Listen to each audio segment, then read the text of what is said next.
In this video, I'm going to show you how to get the latest version of the Facebook app on your iPhone or Android phone. Alright, so to update the Facebook app, the first thing we need to do is open up our respective app store. Once your app store opens up, search Facebook and then select Facebook. Now, if an update is available, it'll say Update.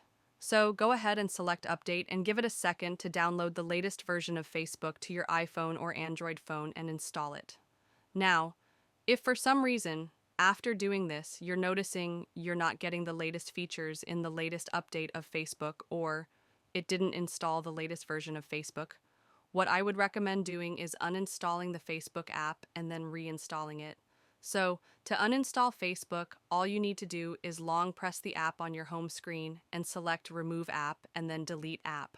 Now that we've uninstalled Facebook, all we need to do is open up the App Store, search Facebook, and then download and install Facebook on our iPhone or Android. So that's it for this video. Make sure to like and subscribe for more.